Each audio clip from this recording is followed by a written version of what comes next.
Good morning, all of you. Good morning, Neelam. Good morning, Swayam, Kosika, Aryan, Nikhil, Sarvani, Sumit, Atharv, Isa, Prahlad. Good morning, Dr. Parth, Prajwal, Nikhil. Good morning all. Okay, चलो तो आज का session जो है हम लोग start कर रहे हैं अभी. तो जैसे कि बेटा लास्ट लेक्चर में काफ़ी अच्छे इंपॉर्टेंट पोर्शन जो है हम लोग यहाँ पर स्टडी कर चुके हैं, जिसमें स्पेशली यदि देखा जाए तो हम लोगों ने लास्ट लेक्चर में मीन्स हमारा जो टॉपिक जो चैप्टर हम लोग पढ़ रहे हैं ह्यूमन फिजियोलॉजी में हम लोग human respiratory system means breathing and gases exchange हम लोग स्टडी कर रहे हैं, जिसका आज 8th लेक्चर है.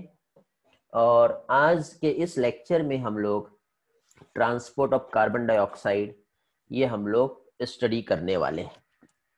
ओके, तो इस पोर्शन को स्टडी करने के पहले सबसे पहले बेटा जो लास्ट लेक्चर हमारा हुआ था वो हम रिवाइज कर लेंगे. बट उसके रिवीजन के पहले हम लोग जो है फर्स्टली जो लास्ट पेपर हुआ है नीट 2020 का जो कि संडे हुआ है उसके कुछ क्वेश्चंस जो है वो हम डिस्कस करते हैं बेटा. जो अभी तक के हम लोगों का जो पोर्शन हो गया है, ठीक है, उसमें से जो क्वेश्चंस आए हुए हैं वो, और साथ ही साथ बेटा जो पेपर है वो भी मैं आपको डिस्प्ले करूंगा.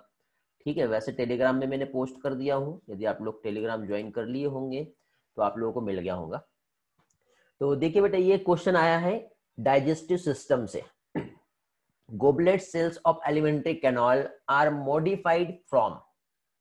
ठीक है, वेरी गुड, मिल गया ना आप लोगों को, बहुत बढ़िया. तो देखिए बेटा यहाँ पे क्या है, गोबलेट सेल्स एलिमेंट्री कैनाल में कहां पर प्रेजेंट होती है. तो पहली चीज तो देखिए, वेरी गुड, गोबलेट सेल जो है यदि हम देखिए तो इस तरह से यूनिसेलुलर सेल होती है. ऐसा सिंगल एक सेल होता है जो क्या करता है, म्यूकस सिक्रेट करता है. ओके, क्या करता है ये, म्यूकस सिक्रेट करता है. और म्यूकस सिक्रेट करता है और ये सिंगल सेलुलर स्ट्रक्चर है. तो सिंगल सेलुलर स्ट्रक्चर की हम बात करें तो ये सिंपल इपिथेलियम टिश्यू से बना है. किससे बना है, सिंपल इपिथेलियम टिश्यू से बना हुआ है ये. अब सिंपल इपिथेलियम टिश्यू की यदि हम बात करें तो वो जो है वो किस तरह से होता है टिश्यू, तो वो टिश्यू जो है जस्ट लाइक जब कॉलम के समान इस तरह से टिश्यू होते हैं, मींस कॉलमनर टिश्यू होते हैं. ओके, तो यहाँ पर इसका जो फर्स्ट जो आएगा आंसर क्या आएगा, कॉलमनर इपिथेलियम सेल्स. इससे गोबलेट सेल्स बना होता है. ये हमारा डाइजेस्टिव सिस्टम का पार्ट है. ठीक है, डाइजेस्टिव सिस्टम से क्वेश्चन पूछा हुआ है. गोबलेट सेल्स का हम लोग स्टडी किए हुए हैं बेटा. ओके, तो एकदम सिंपल क्वेश्चन है, ये मैंने आप लोगों को बताया था और इस बार के एग्जाम में क्वेश्चन आया हुआ है. ओके, बाकी रहा सवाल जो टिश्यू है, इपिथेलियल सेल्स क्या होती है, इपिथेलियम टिश्यू क्या होता है, कंपाउंड इपिथेलियम क्या होता है, स्क्वेमस इपिथेलियम क्या होता है. तो स्पेशली बेटा एक टिश्यू वाला एक चैप्टर है, वहां से हम लोग जो है वो स्टडी करेंगे. तो डिटेल में आप लोगों का ये पोर्शन भी हो जाएगा. Okay, got it. हाँ, वेरी गुड बेटा, गुड प्रहलाद. फिर इसके बाद नेक्स्ट क्वेश्चन है बेटा, the enzyme enterokinase help in the conversion of. ये भी हम लोगों ने पढ़े हैं, कहां पे पढ़े थे बताओ यार. कई लोग इसका फर्स्ट आंसर कैसे दे सकते हैं यार, अभी अभी पढ़ाया हूं मैंने. एंटेरोकाइनेज सीक्रेट कहां से होता है पहले तो मुझे ये बताओ. हाँ, सभी क्वेश्चन एनसीईआरटी से ही है.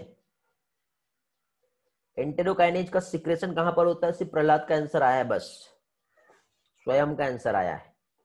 वेरी गुड, ठीक है. स्मॉल इंटेस्टाइन में एक एंजाइम सीक्रेट होता है एंटेरोकाइनेज, जो क्या करता है, पेनक्रियाज नहीं है बेटा मंदर, एंटेरोकाइनेज जो है स्मॉल इंटेस्टाइन में सीक्रेट होता है, जो क्या करता है, वेरी गुड, जो पेनक्रियाज से जो एंजाइम आया इनएक्टिव फॉर्म में मींस ट्रिप्सिनोजन, इसको किस में कन्वर्ट करेगा, ट्रिप्सिन में. ये भी हम लोग स्टडी कर चुके हैं. ओके, बताया था आपको मैंने. वेरी गुड, ये इस बार के नीट 2020 एग्जाम का क्वेश्चन है. ओके, इजी है, क्लियर हुआ. नेक्स्ट क्वेश्चन पे आते हैं बेटा हम लोग. ये क्वेश्चन आया है, चलो इसका आंसर देंगे बेटा और एक्सप्लेन भी करोगे. ये अभी हमारा रिसेंट लास्ट लेक्चर में हुआ भी है, ब्रीथिंग एंड गैसेस एक्सचेंज को लेके ये क्वेश्चन पूछा हुआ है। Identify the wrong statement. देखो बेटा, क्वेश्चन को सॉल्व करने का एक ट्रिक बता रहा हूं आज आप लोगों को, ठीक है। जब भी ऐसा कुछ क्वेश्चन आया तो आपको सबसे पहले अंडरलाइन करना है किस चीज पे, रॉन्ग पे, क्योंकि ज्यादातर ये इस टाइप के जो क्वेश्चन रहते हैं बेटा ट्रिकी क्वेश्चंस रहते हैं, और ऐसे क्वेश्चंस में मैक्सिमम स्टूडेंट गलती कर जाते हैं, ठीक है। समझ लो, पहले ट्रिक समझ लो। या तो आपको ऑप्शन मिलेगा ट्रू, या आपको ऑप्शन मिलेगा फॉल्स, या फिर आपको ऑप्शन मिलेगा करेक्ट, ओके स्पेलिंग गलत हो गई, या फिर आपको ऑप्शन मिलेगा इनकरेक्ट। तो इस टाइप के जब क्वेश्चंस मिले, ठीक है, तो इस टाइप के जब भी क्वेश्चंस आए तो ये वैसे स्टेटमेंट जो रहेंगे इनको आप मार्क कर लीजिए, हाईलाइट कर लीजिए, अंडरलाइन करके रख लीजिए। जैसे कि यहाँ पे उसने क्या बोला, रॉन्ग स्टेटमेंट को फाइंड करना है, तो रॉन्ग स्टेटमेंट को फाइंड करने के लिए सबसे पहले इस तरह से रॉन्ग स्टेटमेंट पे अंडरलाइन कर लो, ठीक है, समझ में आ गया।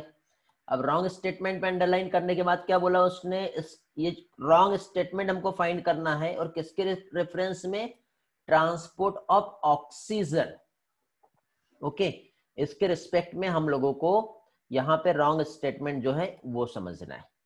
तो पहली चीज तो बेटा, low partial pressure of carbon dioxide, यदि हम देखें एल्वियोलाई में तो ये फेवर करता है formation of oxy haemoglobin.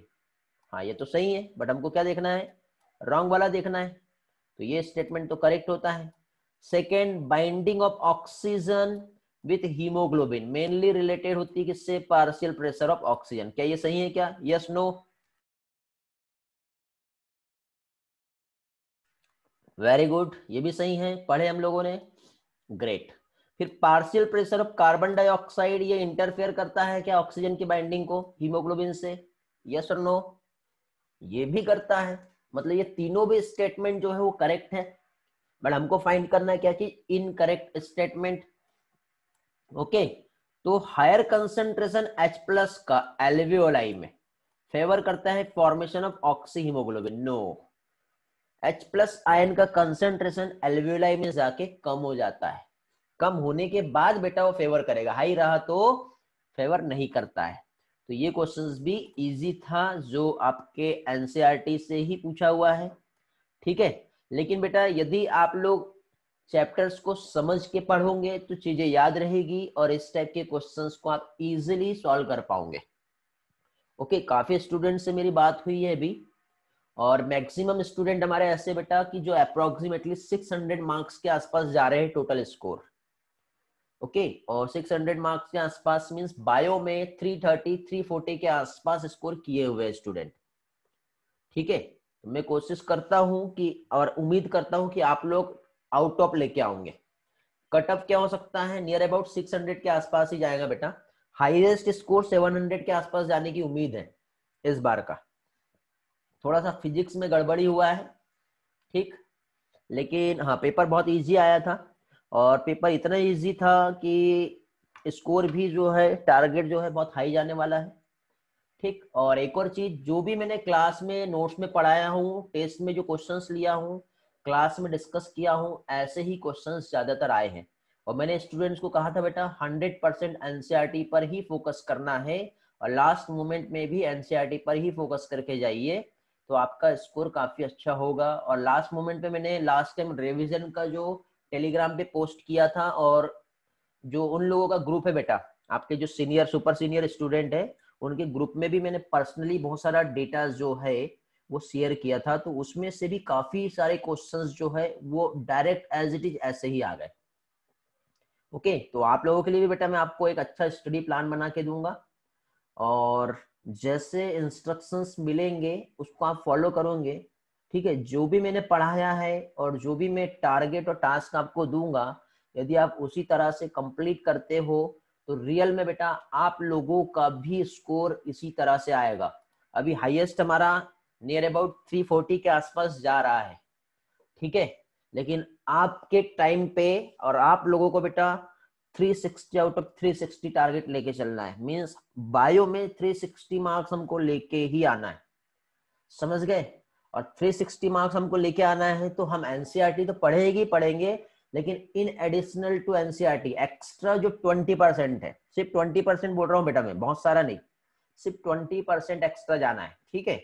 Means आपको आपके तरफ से सिर्फ एनसीईआरटी पे ही फोकस करना है, और उसके अलावा जो भी मैं एक्स्ट्रा आप लोगों को बताऊंगा उतना ही पढ़ना है, और जो भी मैं बताऊंगा बेटा उसी में से आएगा, ठीक है। इस बार का रिजल्ट देख लो, इस बार का पेपर देख लो, ठीक है, और ये सारी चीजें, या फिर इस बार का पेपर देख लो और आपको मैंने जो 2 चैप्टर पढ़ा है उसमें से देख लो, ठीक है। ये आपके सामने एक बहुत बड़ा प्रूफ है कि मैंने आप लोगों को डाइजेस्टिव सिस्टम और रेस्पिरेटरी सिस्टम जो पढ़ा दिया हूं, ठीक है, और उसके जो क्वेश्चंस आप देख रहे हो, तो एज इट इज जो है सारी चीजें, ठीक है, वैसे ही आए हैं, दिख रहा है रिजल्ट। चलो एक और क्वेश्चंस देखते हैं, 8 दिन में रिजल्ट आ जाएगा बेटा। जेडब्ल्यू का तो जल्दी आ गया है, उम्मीद है नीट का भी जल्दी आ जाए। हाँ देखिए बेटा, अगेन एक और क्वेश्चन ब्रीथिंग को लेकर आया है, चलो इसका आंसर देंगे।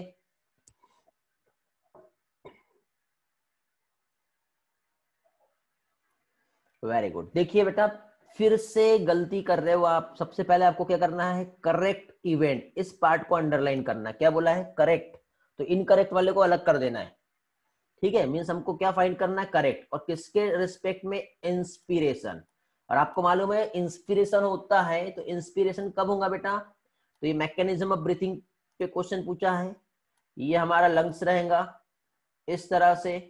जब इंस्पिरेशन होगा मीन्स क्या होगा, लंग्स के वॉल्यूम को इंक्रीज करना पड़ेगा। लंग्स का वॉल्यूम इंक्रीज होगा तो इंट्रापल्मोनरी प्रेशर क्या होगा, डिक्रीज होगा। डायफ्राम जो ओरिजिनली डोम शेप में होता है, तो डायफ्राम को भी क्या करना पड़ेगा, कॉन्ट्रैक्ट करना पड़ेगा, समझ गए। तो कॉन्ट्रैक्ट ऑफ डायफ्राम करेक्ट है। Contraction of external intercostal muscles, ये भी करेक्ट है।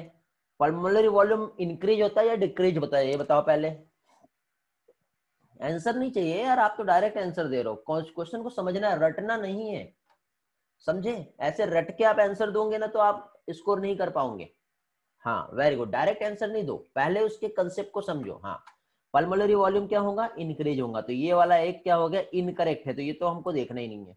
फिर इंट्रा पल्मोनरी प्रेशर इंक्रीज होता है या डिक्रीज होता है, ये बताओ बेटा।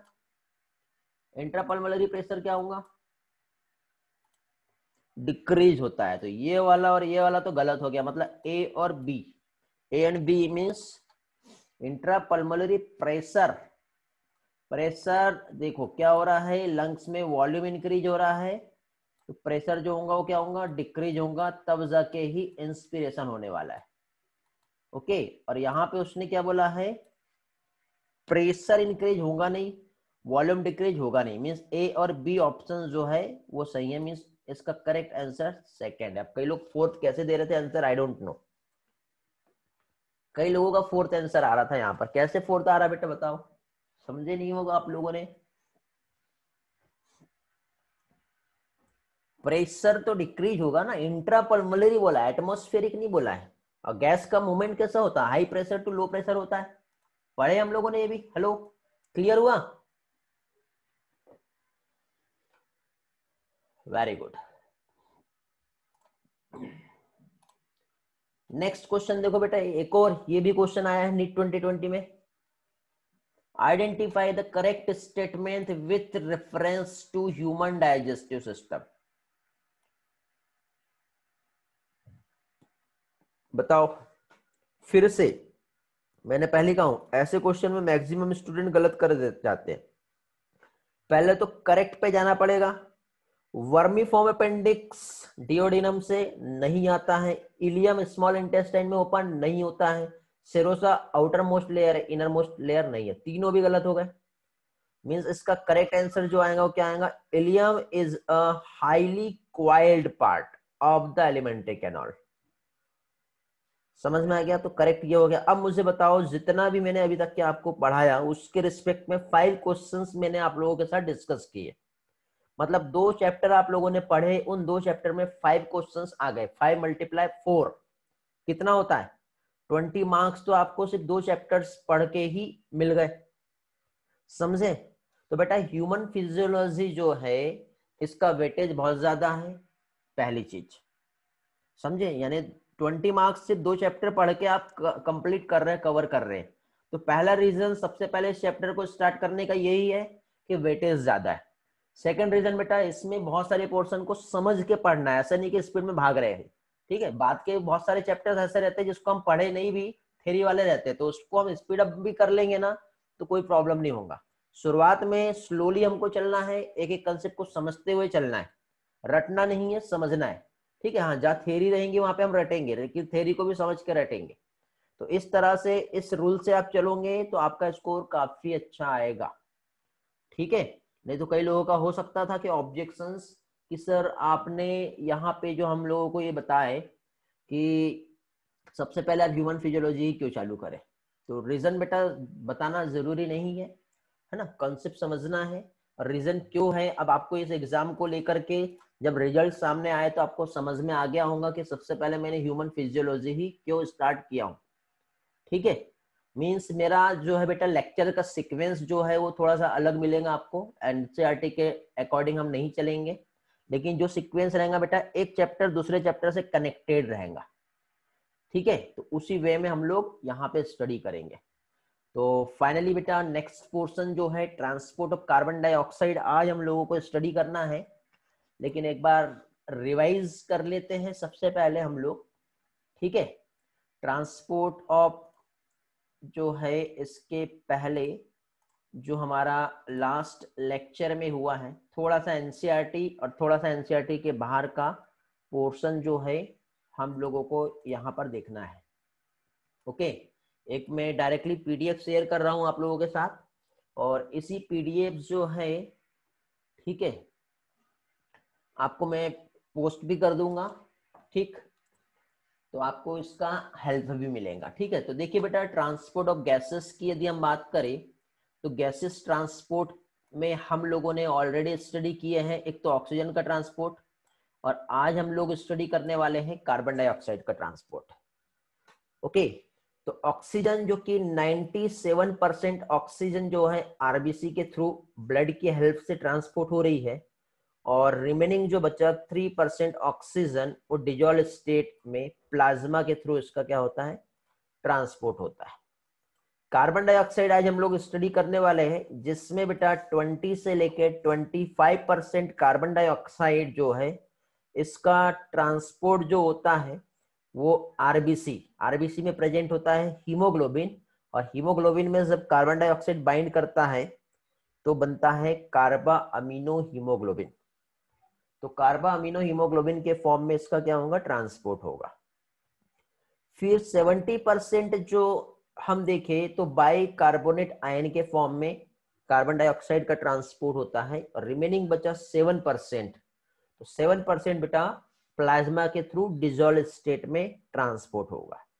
अब सबसे पहले यहां पर हम ऑक्सीजन का ट्रांसपोर्ट देखेंगे, और ऑक्सीजन के ट्रांसपोर्ट की यदि हम बात करें तो यहां पे आप लोगों को दिखाई दे रहा है बेटा ऑक्सीजन का ट्रांसपोर्ट। ओके, समझ गए। तो अब यहां पे देखिए जो हीमोग्लोबिन है, ये रिएक्शन और ये इक्वेशन तो ऑलरेडी मैंने आप लोगों के साथ शेयर किया हूं कि हीमोग्लोबिन जो है 4 ऑक्सीजन के साथ जब बाइंड करता है तो SbO2, लेकिन 4 ऑक्सीजन जब बाइंड करेंगे तो ये एक्चुअल बैलेंसिंग रिएक्शन है। क्या होगा बेटा, Hb4।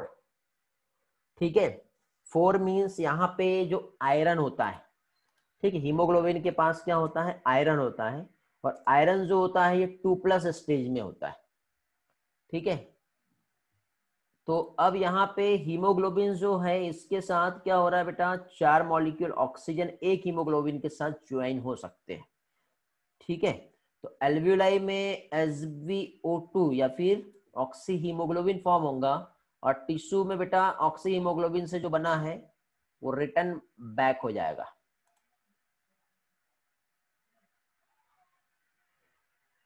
यार स्क्रीन पॉज कैसे हो गया था बेटा, दिखाई दे रहा है ना आप लोगों को, हेलो,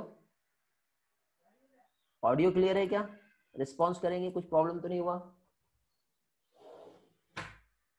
ठीक है, तो क्या देख रहे थे हम लोग, यदि हम लोग देखें एल्वियोलाई में तो H2O मतलब हीमोग्लोबिन से ऑक्सीजन जोड़ा, क्या बन गया, ऑक्सी हीमोग्लोबिन। लेकिन ये टिश्यू तक के जब पहुंचा तो क्या होगा, ऑक्सी हीमोग्लोबिन डिसोसिएट हो जाएगा ऑक्सीजन प्लस हीमोग्लोबिन के फॉर्म में। ओके, तो ट्रांसपोर्ट ऑफ ऑक्सीजन कैसे हो रहा है, तो ऑक्सीजन का ट्रांसपोर्ट जैसे कि हमने ऑलरेडी पहले स्टडी की है कि 3% जो ऑक्सीजन है वो प्लाज्मा में डिजॉल्व हो जाएगा और 97% ऑक्सीजन जो है वो कंबाइन होगा हीमोग्लोबिन से, तो ऑक्सी हीमोग्लोबिन बनेगा। और ऑक्सीजन हीमोग्लोबिन के साथ रिवर्सिबल मैनर में बाइंड करता है, ठीक है, मतलब दोनों साइड में इस तरह से हो सकता है, तो ऑक्सी हीमोग्लोबिन भी बनेगा और वही आपस में डिसोसिएट भी हो जाएगा, ठीक है। तो ऑक्सी हीमोग्लोबिन जो फॉर्म होता है, तो हीमोग्लोबिन हीमोग्लोबिन ये एक ऑक्सीजन कैरियर प्रोटीन है जो कि दो कंपोनेंट से मिलकर बना है, एक होता है हिम और दूसरा होता है ग्लोबिन, ठीक है। दिखाई दे रहा है ना बेटा आपको, यहाँ पे आपको हिम दिख रहा है और एक ग्लोबिन, तो ग्लोबिन जो हो गया एक प्रोटीन हो गया और हिम जो है ये आयरन कंटेनिंग पार्ट होता है, ठीक है, जो कितने सब यूनिट से बना होता है, 4 सब यूनिट। 4 सब यूनिट में एक यूनिट हम देखें तो उसमें आयरन होगा और एक आयरन जो है Fe2+ के स्टेज में होता है। कौन से स्टेट में होता है, Fe2+ के स्टेट में होगा, ठीक है। अब ये जो Fe2+ स्टेट जो हम देख रहे हैं, तो हीमोग्लोबिन मॉलिक्यूल यदि हम देखें, एक हीमोग्लोबिन मॉलिक्यूल कितना ऑक्सीजन, मैक्सिमम जो है 4 मॉलिक्यूल ऑफ ऑक्सीजन को ही ट्रांसपोर्ट कर सकता है।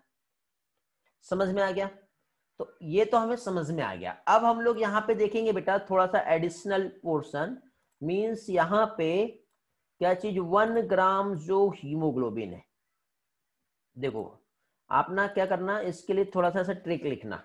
ट्रिक मतलब 1 मॉलिक्यूल ऑफ हीमोग्लोबिन क्या कर रहा है बेटा, 4 ऑक्सीजन लेके जा रहा है, पहली चीज, ठीक है। फिर इसमें 1 ग्राम जो हीमोग्लोबिन होता है ये कितना, 1.34 ml ऑक्सीजन जो है वो लेके जाता है। 100 ml ब्लड में यदि हम देखें तो 100 ml ब्लड जो होता है इसमें कितना, 15 ग्राम जो है हीमोग्लोबिन प्रेजेंट होगा।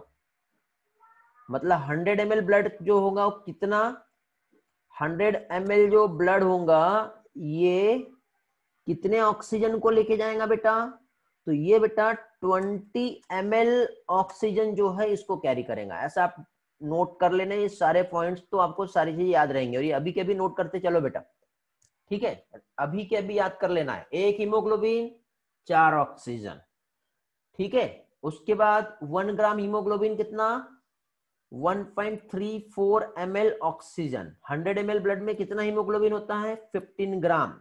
तो 100 ml ब्लड जो है वो कितना ऑक्सीजन लेके जा सकता है, 20 ml ऑक्सीजन जो है वो लेके जा सकता है। मींस यदि हम एक ब्लड साइकिल देखें तो 25% जो है वो टिश्यू को डिलीवर करेंगे, ये भी बताया था मैंने। लेके तो जो भले जा रहा है लेकिन उसका भी कितना, 25% जो है ऑक्सीजन जो है वो टिश्यू के पास क्या होंगी, डिलीवर होंगी, ठीक है, ये समझ में आया। तो अब यहां पे बेटा 100 ml ऑक्सीजनेटेड ब्लड की बात हो रही है अभी, क्या चीज, 100 ml ऑक्सीजनेटेड यदि हम ब्लड की बात करें तो 100 ml ऑक्सीजनेटेड ब्लड ओनली कितना बेटा, 5 ml जो होता है ऑक्सीजन ये डिलीवर करेगा किसे, टिश्यू को। वो भी किसमें बेटा, normal physiological condition. Normal physiological condition मतलब जब आप किसी भी टाइप का एक्सरसाइज नहीं कर रहे हैं, नॉर्मल हो आप, तो नॉर्मल फिजियोलॉजिकल कंडीशन में कितना ऑक्सीजन डिलीवर होगा, 5 ml ऑक्सीजन डिलीवर होगा, ओके। इतना पोर्शन तो उम्मीद करता हूं सभी लोगों का क्लियर होगा, समझ में आ गया बेटा। 95 रिटर्न लेके वापस आएगा ना बेटा, वो 95 वापस आता है। तो ये एक इंपॉर्टेंट है बेटा, थोड़ा सा इंपॉर्टेंट इंफॉर्मेशन है, हमारे एनसीईआरटी में नहीं दिया है, ठीक है।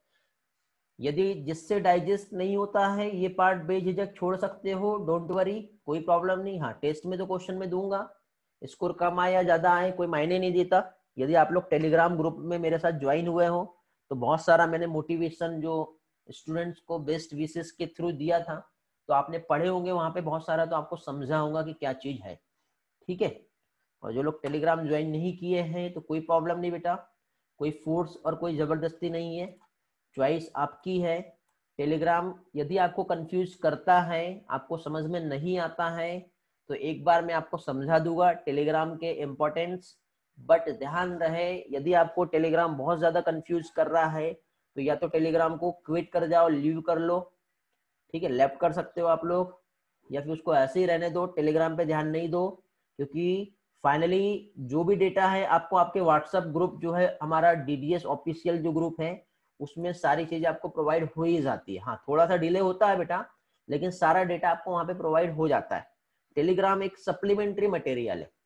सप्लीमेंट्री मटेरियल इसलिए, जैसे कि फॉर एग्जांपल आपका एक्सीडेंटल डेटा लॉस हो गया मान लो, समझ रहे हो, एक्सीडेंटल डेटा लॉस का मतलब फोन गुम गया, फोन खराब हो गया, या फिर ऐसा कुछ भी प्रॉब्लम यदि हुआ तो उस टाइम पे आपको जो डेटा चाहिए, ठीक है, या फिर आपके नंबर यदि चेंज होते हो तो सारा जो डेटा चाहिए वो आपको कहाँ से मिलेगा, ठीक है, आपको बैकअप रखना पड़ेगा, और बैकअप नहीं रहा उसके बाद भी चाहिए तो क्लाउड में आपका डेटा स्टोर हो सकता है।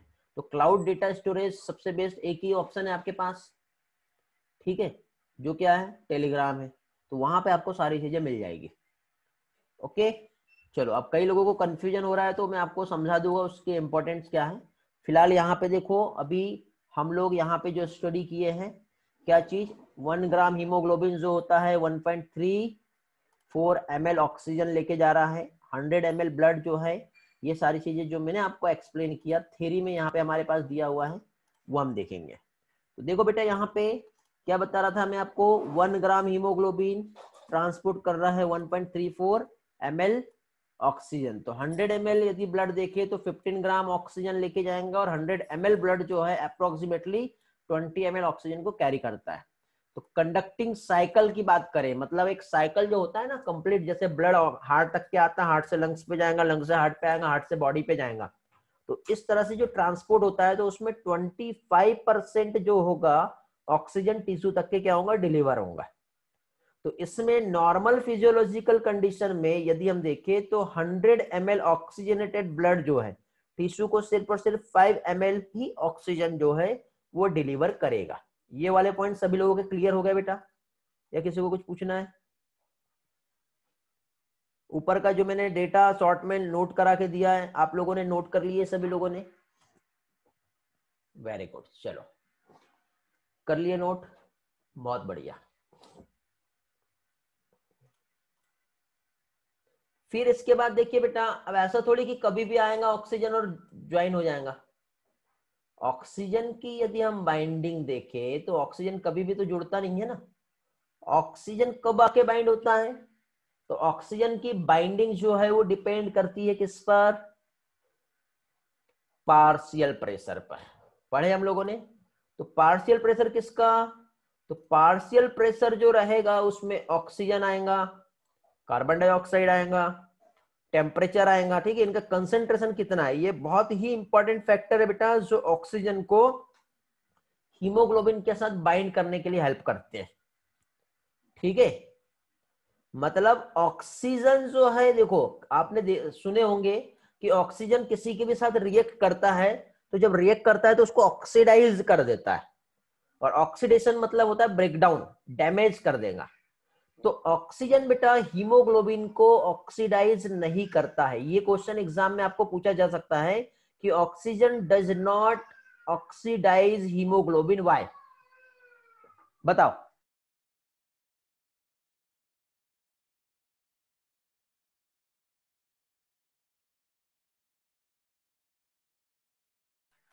बताएंगे बेटा, आंसर देंगे ऑक्सीजन हीमोग्लोबिन को, क्योंकि जब भी ऑक्सीजन किसी कंपाउंड के साथ जो है ज्वाइन करे, नहीं आरबीसी को भी डैमेज नहीं करेगा, क्योंकि ऑक्सीजन आया तो ऑक्सीडाइज करेगा बेटा।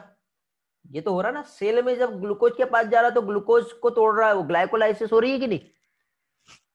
समझ रहे हो? हाँ, तो हीमोग्लोबिन से ज्वाइन कर रहा है तो हीमोग्लोबिन को भी तो डैमेज कर सकता है, नहीं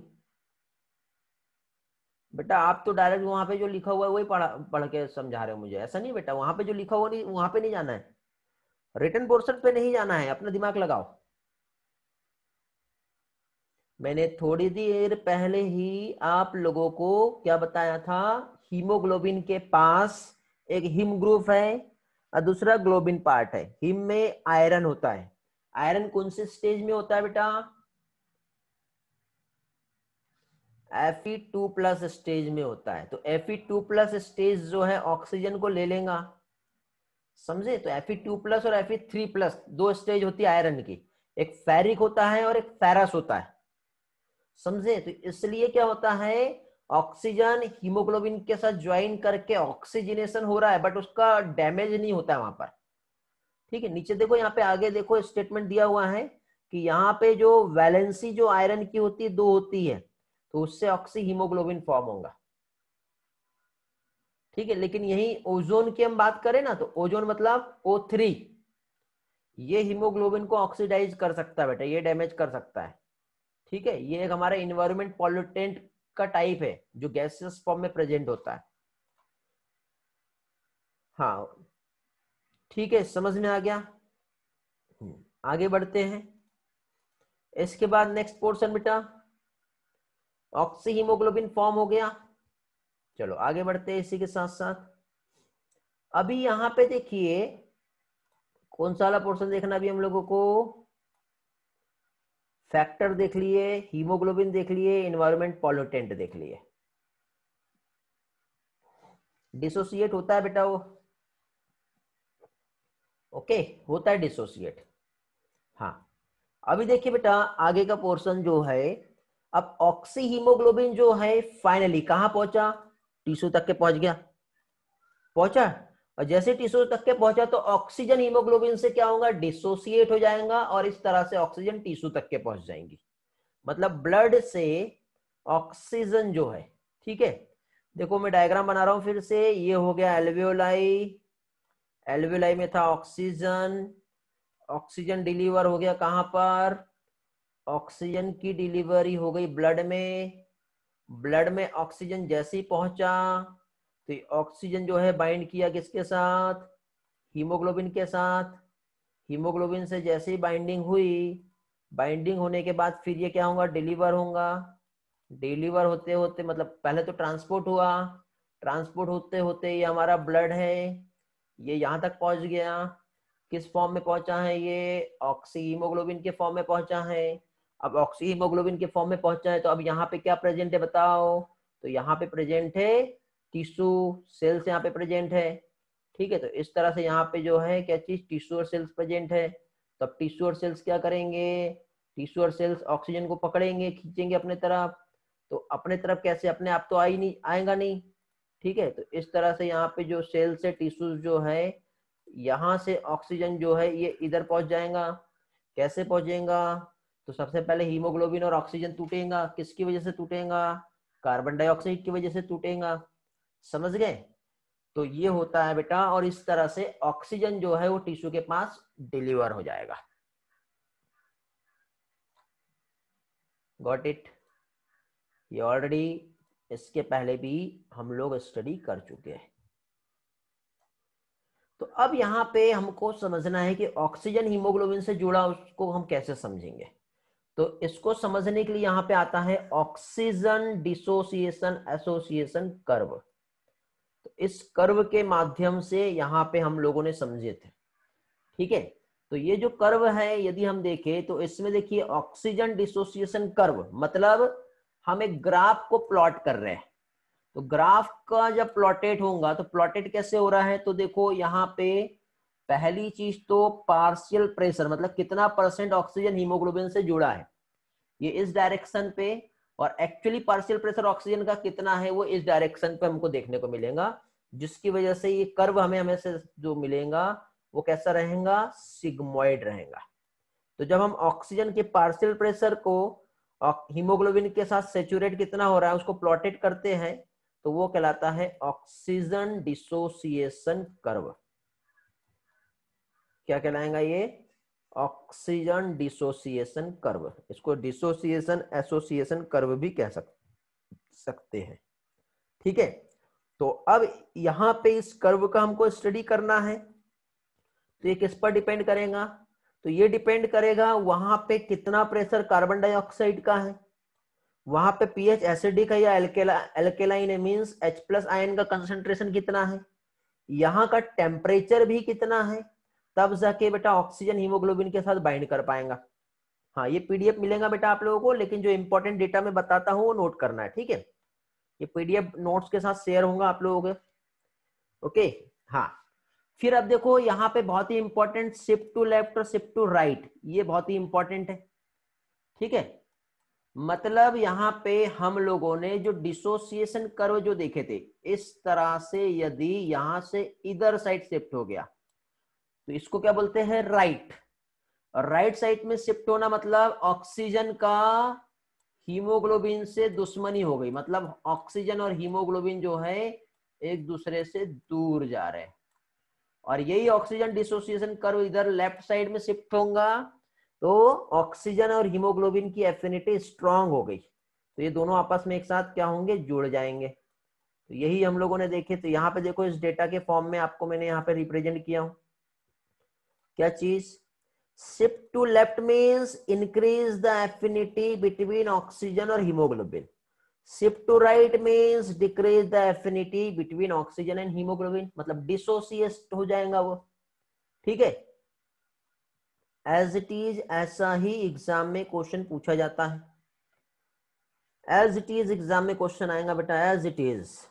तो ये जो दो डेटा है आपको बहुत अच्छे से याद रखना है, एनसीईआरटी ने इसको एक्सप्लेन नहीं किया बट आप लोगों को मालूम होना चाहिए बेटा, सारी इंफॉर्मेशन मिलेगी मेरे थ्रू आपको, कुछ भी नॉलेज आधा अधूरा नहीं रहेगा और कुछ भी ऐसा नहीं रहेगा जो मैं बहुत एक्स्ट्रा का पढ़ाऊंगा, जो इंपॉर्टेंट है वही आप लोगों को यहाँ पे मिलेगा, ओके।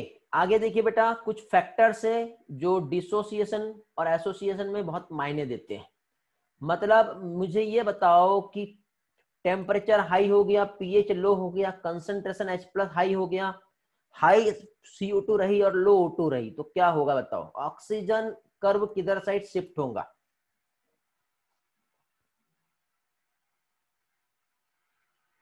वेरी गुड, यस का आंसर बहुत जल्दी आया, बहुत बढ़िया बेटा। कोशिका आप गलत हो गए, Yogeshwari very good, Prahlad very good, Atharva good, Harshita very good.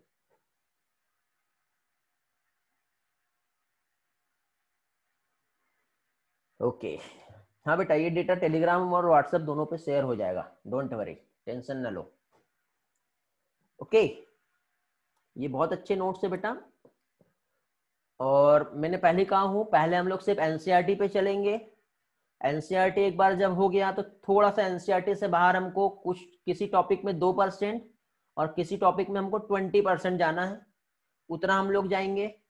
वो होने के बाद फिर हम लोग प्रैक्टिस करेंगे, प्रैक्टिस में क्वेश्चंस रहेगा, अब तक जो क्वेश्चंस आए हैं, ठीक है, मींस टोटल एनसीईआरटी एनालिसिस रहेंगी और एनसीईआरटी के साथ ही साथ क्वेश्चंस का एनालिसिस रहेगा, जिसमें आपका टॉपिक परफेक्ट हो जाएगा और अपने आप में कॉन्फिडेंट बिल्डअप हो जाएगा, समझ गए। अब देखो बेटा, यहां पे आपको एग्जाम में क्वेश्चन कैसे पूछ सकते हैं, ध्यान दो। यदि हाइड्रोजन आयन का कंसेंट्रेशन बहुत हाई है तो बताओ ऑक्सीजन डिसोसिएशन कर्व किधर साइड शिफ्ट होगा। यदि टेम्परेचर बहुत ज्यादा लो है तो बताओ ऑक्सीजन डिसोसिएशन कर्व किधर साइड शिफ्ट होगा।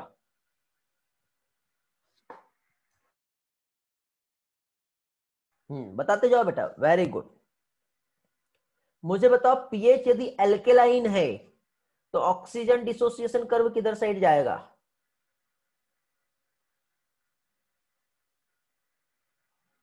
Very good. तो देखो बेटा, अलग अलग डेटा याद रखने से अच्छा सिर्फ आप ये एक डेटा याद रख लो, राइट साइड वाला, तो इसके अपोजिट जो रहेगा वो क्या रहेगा, लेफ्ट साइड। मतलब ये सारा डेटा जो है टिश्यू में हो रहा है, तो एल्वेलाई में क्या होगा, इसके जस्ट अपोजिट, ये यहाँ पे दिया हुआ है। एल्वेलाई में पार्शियल प्रेशर ऑक्सीजन ज्यादा होता है, CO2 कम होती है, H+ आयन कंसंट्रेशन कम होता है और टेम्परेचर भी बहुत कम होता है, जो कि यहाँ पे आप लोगों को दिया हुआ है।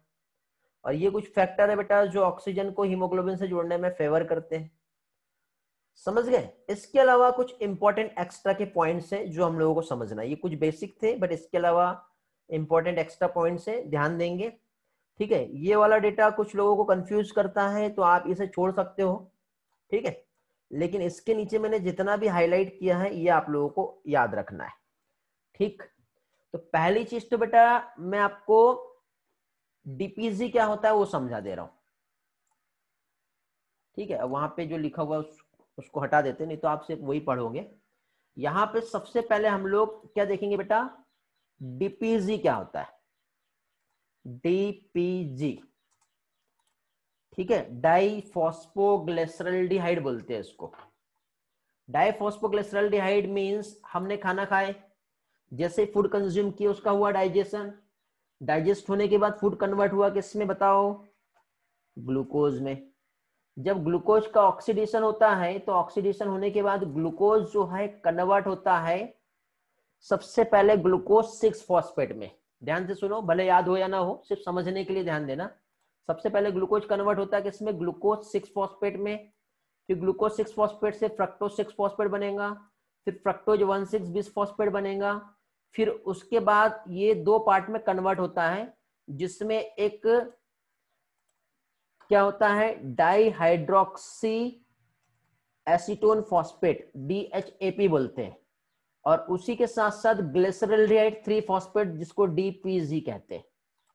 ऐसा कन्वर्सन होता है बेटा, ये हम लोग पढ़ेंगे बेटा, रेस्पिरेशन इन प्लांट करके एक चैप्टर है आपका, उसमें हम लोग स्टडी करेंगे, ठीक है। डीपीजी, आप लोगों ने ग्लाइकोलाइसिस पढ़े हो, बताओ ग्लूकोज का कंप्लीट ब्रेकडाउन होता है तो किसमें कन्वर्सन होता है,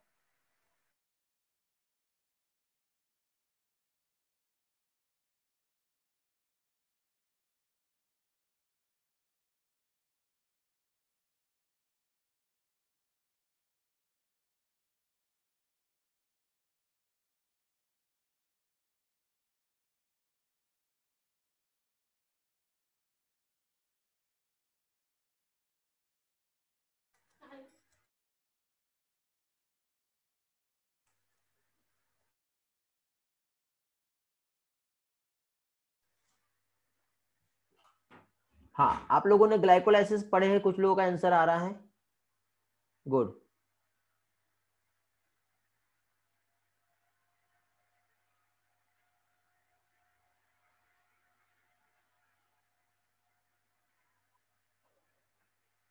ग्लाइकोलाइसिस में ग्लूकोज का ब्रेकडाउन होता है सबसे पहले पायरुविक एसिड में, पढ़े हो ना आप लोगों ने। हाँ अभी ऑडियो क्लियर हो गया होगा, इसलिए मैं थोड़ा सा जो म्यूट कर दिया था,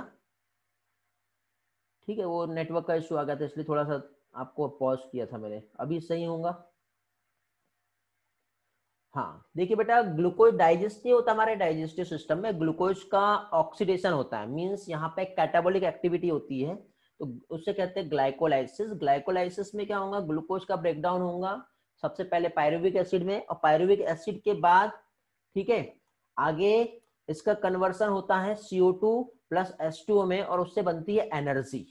तो ये जो प्रोसेस हो रहा है बेटा, तो इस प्रोसेस में सबसे पहले जैसे कि सपोज यदि हम यहाँ पे इसे समझे तो ये हमारा एक सेल है, ये क्या हो गया, ये सेल हो गया। सेल में सबसे पहले सेल का साइटोप्लाज्म है, और साइटोप्लाज्म के बाद इधर साइड यहाँ पे प्रेजेंट होता है माइटोकॉन्ड्रिया, पढ़े होंगे आप लोगों ने। माइटोकॉन्ड्रिया में ऐसे डबल मेम्ब्रेन होता है, आगे चल के वैसे भी मैं सेल बायोलॉजी जब पढ़ाऊंगा तो आपको समझाऊंगा क्या होता है। तो इस तरह से ये जो है, ये क्या हो गया बेटा, माइटोकॉन्ड्रिया हो गई, फिंगर लाइक इनफोल्डिंग होते हैं जिसे क्रिस्टी कहते हैं, ओके। तो अब देखिए इनसाइड हम देखिए तो यहाँ पे एक रिएक्शन होता है, इसे TCA कहते हैं, ट्राई कार्बोक्सिलिक एसिड साइकिल, ठीक है। और यहाँ पे जो रिएक्शन हो रहा है इसे ग्लाइकोलाइसिस कहते हैं, ठीक है, हाँ वेरी गुड। तो ग्लाइकोलाइसिस की हेल्प से देखो DHAP और DPG बना, यहां तक मैं बता दिया था।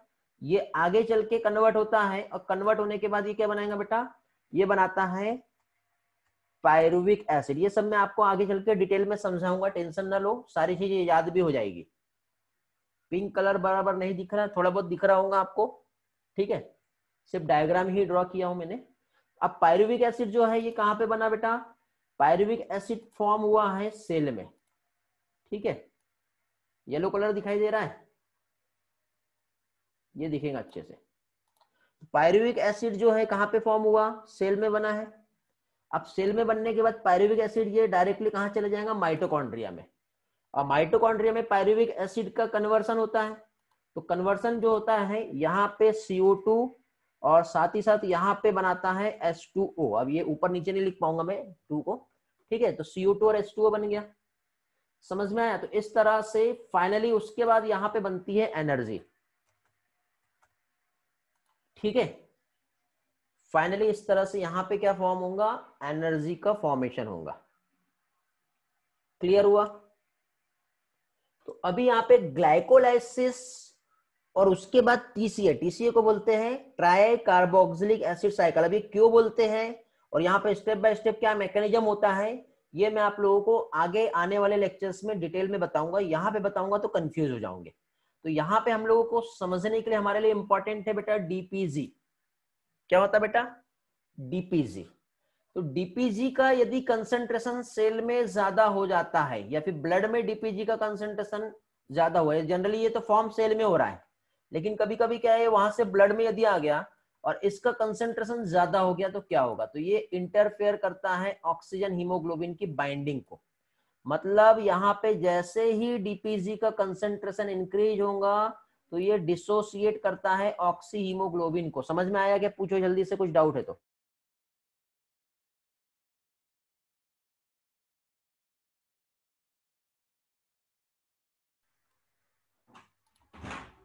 बेटा इस चैप्टर में एरोबिक एनारोबिक रेस्पिरेशन हम लोग आगे आने वाले टाइम में पढ़ेंगे। अभी एरोबिक एनारोबिक वाला पार्ट जो होता है बेटा वो सेलुलर रेस्पिरेशन में आता है। ठीक है, सेलुलर रेस्पिरेशन मतलब सेल्स में जो रेस्पिरेशन होता है, टिश्यू में जो रेस्पिरेशन होता है, वो वाला पार्ट है। ओके, वो वहां पे हम देखेंगे। अभी यहाँ पे सिर्फ ऑक्सीजन और हीमोग्लोबिन का एसोसिएशन हम देख रहे हैं। ठीक है, तो डीपीजी क्या है आपको ये समझ में आ गया होगा बेटा। ये बहुत इंपॉर्टेंट डेटा है, ये ऐसा नहीं है कि कुछ भी फालतू का बता रहा हूं मैं। ठीक है, तो ये आपको ध्यान रखना है। क्या चीज, 2,3 डाइफॉस्फोग्लिसरेट, ये कहां से बनता है आपको समझ में आ गया। एक सब्सटेंस है जो फॉर्म हुआ ड्यूरिंग द ग्लाइकोलाइसिस। ठीक है, अब ये जो डीपीजी है ये कॉज करता है किस चीज को, डिसोसिएशन ऑफ ऑक्सी हीमोग्लोबिन। मतलब हीमोग्लोबिन और ऑक्सीजन की दुश्मनी हो जाएंगी जब तीसरा एक वहां पे, ठीक है, एक पर्सन आ जाएगा तब। ओके, समझ में आ गया। एक हम लोगों ने बोहर इफेक्ट पढ़े थे बेटा। बोहर इफेक्ट क्या होता है बेटा, जब कार्बन डाइऑक्साइड का कंसंट्रेशन हाई होता है फिर से क्या होगा, ऑक्सीजन और हीमोग्लोबिन की दुश्मनी हो जाएगी। ऑक्सीजन अपने रास्ते अलग चला जाएगा और हीमोग्लोबिन अपने रास्ते अलग चला जाएगा। पढ़े हम लोगों ने स्टोरी, याद है आपको। तो जब कार्बन डाइऑक्साइड का कंसंट्रेशन इंक्रीज होता है तो ऑक्सीजन हीमोग्लोबिन डिसोसिएट हो जाते हैं। इस फिनोमिना को सबसे पहले बोहर एक साइंटिस्ट है उसने दिया था, और उसी के नाम पे हम इसे क्या समझते हैं बेटा, क्या दिया इसका नाम, बोहर इफेक्ट दिया। समझा, ठीक है। नॉर्मल फिजियोलॉजिकल कंडीशन में से 5 ml जो है ऑक्सीजन डिलीवर होता है, लेकिन आप तेजी से भाग रहे हो, भाग रहे हो, भाग रहे हो, भाग रहे हो, बहुत ज्यादा भाग रहे हो, बहुत ज्यादा भाग रहे हो, क्या होगा बताओ।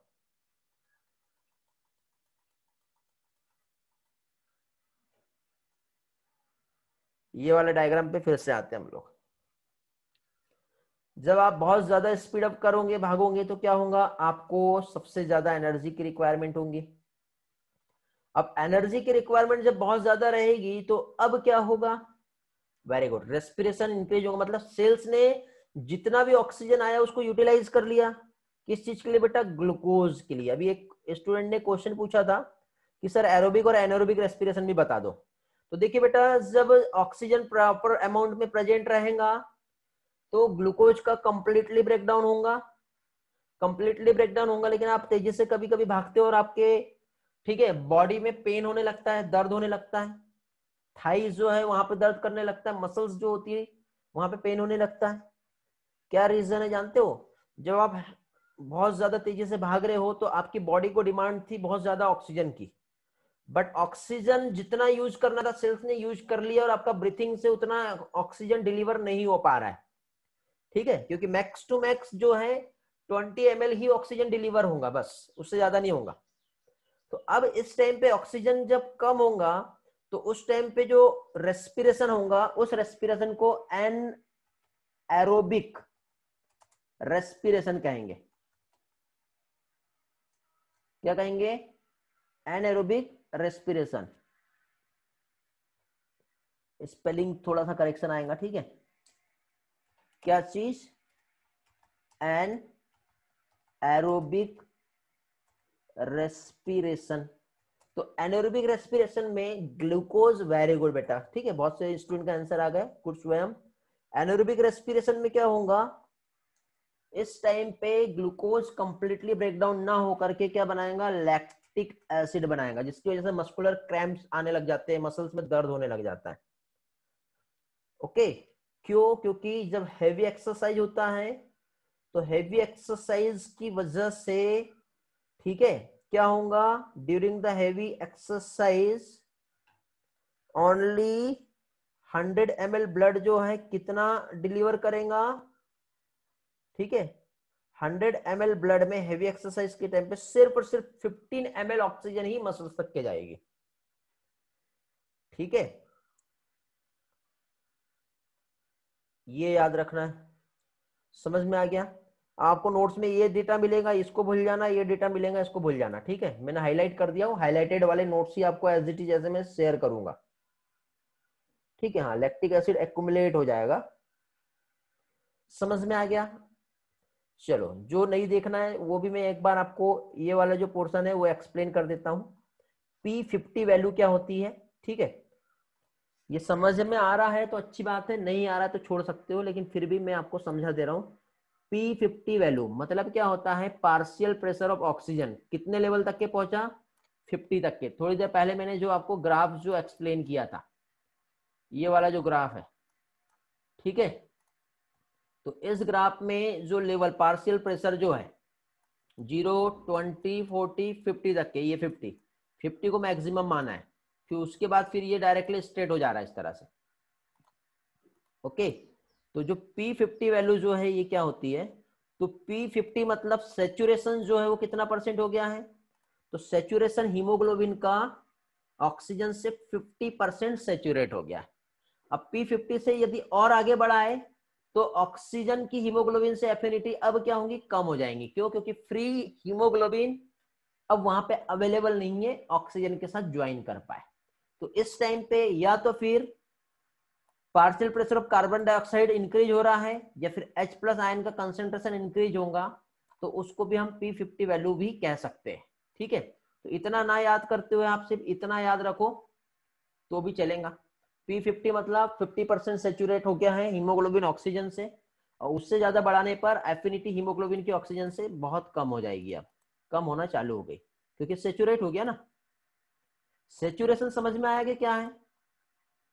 जैसे कि आज आप खाना खा रहे हो, ठीक है, और आपको भूख लगी बहुत तेज, मैंने आपको 1 चपाती दिया, खा लेंगे, फिर 2 चपाती दिया, खा लोगे, आपका कैपेसिटी 5 चपाती का है, तो 5 चपाती मैक्स टू मैक्स आप 7 चपाती खा लोगे। फिर मैं और दे रहा हूं, अब आप खा पाओगे क्या? नहीं, क्योंकि आप सेचुरेट हो चुके हो। ठीक है, उससे ज्यादा कैपेसिटी आपकी नहीं है। तो एज इट इज ऑक्सीजन का हीमोग्लोबिन के साथ बाइंड करने का कैपेसिटी होगा ना, उससे ज्यादा वो नहीं कर बाइंड कर पाएगा, तो वो कहलाएगा बेटा सेचुरेशन। ठीक है, समझ में आ गया? हेलो, समझा क्या? किसी को कुछ पूछना है? अभी नहीं पूछना? Very good. तो ये था बेटा ऑक्सीजन का transport, oxygen dissociation association curve, और उससे रिलेटेड जितना भी इंपॉर्टेंट इंफॉर्मेशन था वो मैंने आप लोगों को अभी प्रोवाइड किया हूं। ठीक है, अभी मैं आपको थोड़ा सा एक डेटा शेयर करता हूं। डेटा मींस थोड़ा सा टेलीग्राम को लेकर के कुछ स्टूडेंट के डाउट्स आ रहे थे, वो मैं बताता हूं पहले आपको, और उसके बाद फिर हम कार्बन डाइऑक्साइड का ट्रांसपोर्ट का थोड़ा सा बेसिक कंसेप्ट जो है वो हम देखेंगे। ठीक है, सबसे पहले मुझे ये बताओ बेटा, कितने स्टूडेंट जो है जो टेलीग्राम ज्वाइन कर लिए हैं? 49 स्टूडेंट मुझे दिख रहे हैं अभी यहाँ पर। हैंड रेज करना, सिर्फ हैंड रेज करना है, no chat, no chat, no chat, raise your hand only. Hand raise करो बेटा। 19, 20 क्विकली। 50 में से 25 स्टूडेंट बेटा जिनका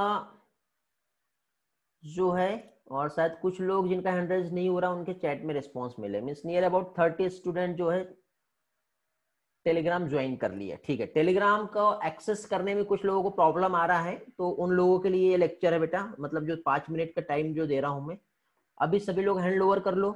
और ऐसे कितने लोग हैं बेटा जिनका टेलीग्राम ज्वाइन नहीं हुआ है, वो भी हैंड रेज कर लो।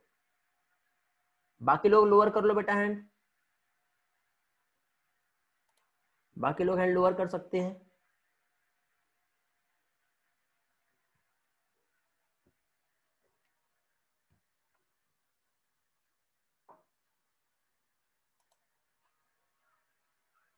यहाँ पे सिर्फ 4 स्टूडेंट दिख रहे हैं जिनका नहीं हुआ है, बाकी लोग हैंड रेज नहीं कर रहे। चलो कोई बात नहीं।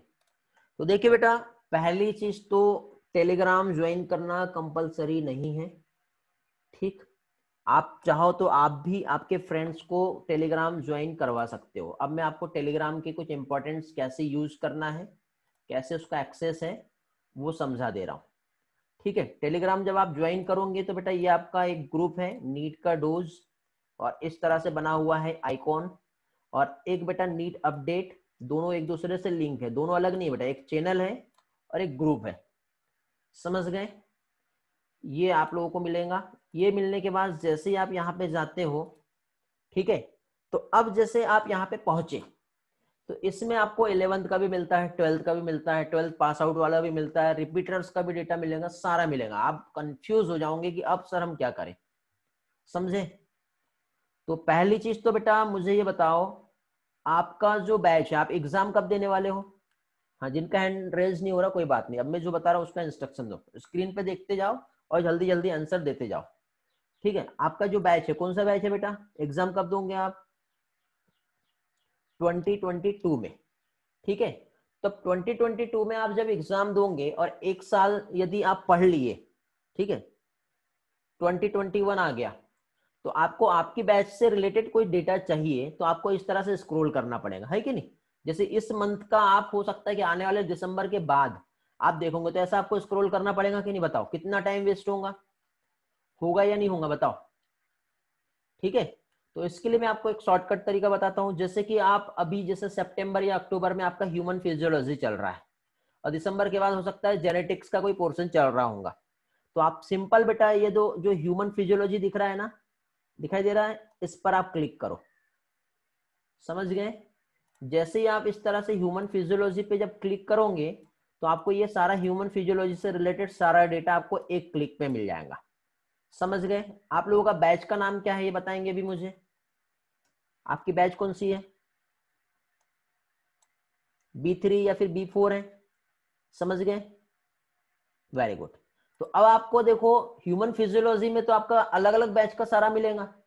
तो अभी देखो जैसे आपका बैच 3 या फिर बैच 4 है सपोज, ठीक है, और आपको सिर्फ आपकी बैच का डेटा चाहिए, तो देखो यहाँ पे एक हैशटैग दिख रहा है बैच 3 एंड बैच 4, दिखाई दे रहा है।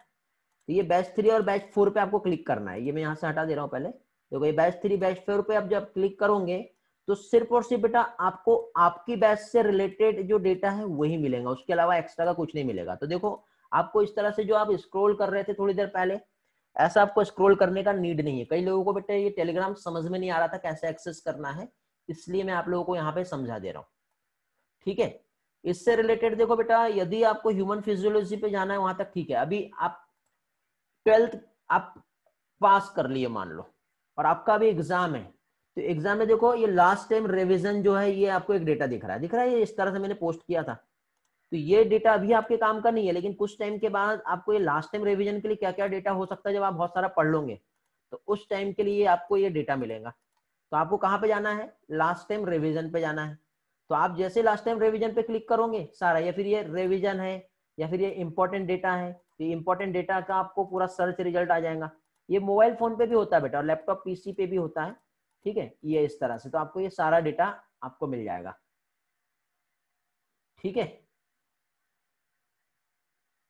क्षितिज बेटा मैं यही बता रहा हूँ, रिपीट करो बोल रहे हो आप, रिपीट में मैं आपको ये हैशटैग के इंपॉर्टेंस बता रहा हूँ। जैसे इंपॉर्टेंट डेटा जो है, ठीक है, इसका कैसे यूज करना वो, या फिर सिंपली बेटा आपको इतना नहीं जाना है तो ये जो सर्च बॉक्स आता है ना ये ऊपर साइड, यहाँ पे भी आप कुछ भी चीज सर्च करोगे, जैसे कि फॉर एग्जांपल आप डाइजेशन सर्च करते हो, तो डाइजेशन सर्च करते ही डाइजेशन से रिलेटेड जितना भी होगा डेटा, ये सारा डाइजेशन का डेटा आपको आ जाएगा, समझे। तो इस तरह से आप ये सर्च बार में भी सर्च कर सकते हो। वहां सर्च नहीं कर रहे हो तो आपको जो हैशटैग दिया जाएगा, ठीक है, हर इसमें हैशटैग अवेलेबल है, उस हैशटैग में भी आप सारी चीजें देख सकते हो बेटा, तो आपको सारी चीजें वहां पे मिल जाएगी। क्लियर हुआ। अब बेनिफिट क्या है वो समझ लो। बेनिफिट ये है कि बाय चांस को इंसिडेंट यदि आपका किसी भी कारण से एक्सीडेंटल डेटा लॉस्ट हो जाता है, ठीक है। और एक्सीडेंटल डेटा लॉस हो गया और आपको किसी न्यू नंबर से ज्वाइन करना है तो आप आपके न्यू नंबर से भी ज्वाइन कर सकते हो। उस न्यू नंबर पे ये जितना भी डेटा है बेटा, 1 साल पुराना डेटा भी आपको डायरेक्ट मिल जाएगा, ठीक है। हाँ, लेकिन व्हाट्सएप आपका डैमेज हो गया है तो आपने बैकअप लेके रखे हो तो अच्छी बात है, बैकअप लेके नहीं रखे तो सारा डेटा आपका लॉस हो जाएगा। तो ये आपके लिए बेटा सप्लीमेंट्री मटेरियल है, ठीक है। एक बैकअप प्लान है, आपको नहीं समझ में आ रहा था तो अभी आपको समझ में आ गया। ये देखो एक चैप्टर वाइज ब्रेकअप करके, ये जो मैंने डेटा भी 2 दिन पहले पोस्ट किया हूँ, ठीक है। अभी आपको इसका इंपॉर्टेंस नहीं समझेगा, लेकिन बेटा आपको ये मालूम होना चाहिए ना कि जो भी हम पढ़ रहे हैं, ठीक है, तो हमारे बायोलॉजी में कौन से चैप्टर से कितने क्वेश्चन आने वाले हैं, तो ये उसका डेटा है। बॉटनी से कितने आएंगे, जूलॉजी से कितने आएंगे, ठीक है।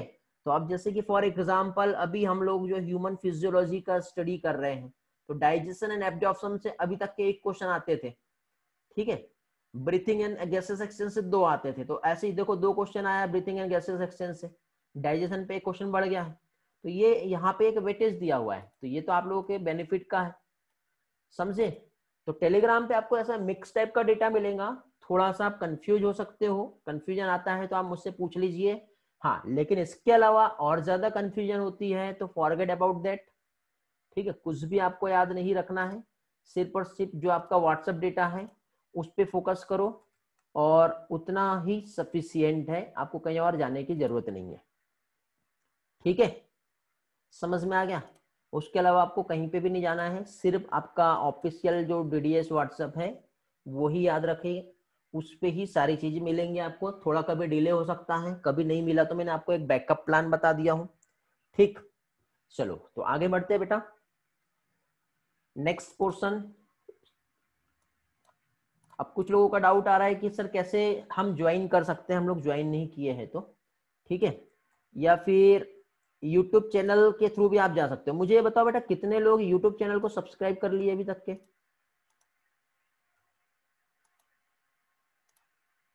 यूट्यूब चैनल सब्सक्रिप्शन कितने लोगों का हो गया है?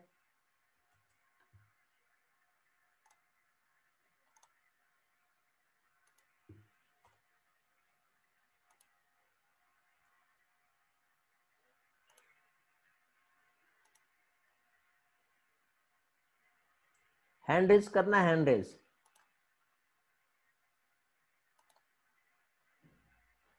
हैंड रेज करना, हैंड रेज। जिनका हैंड रेज नहीं हो रहा वो लोग बता दो।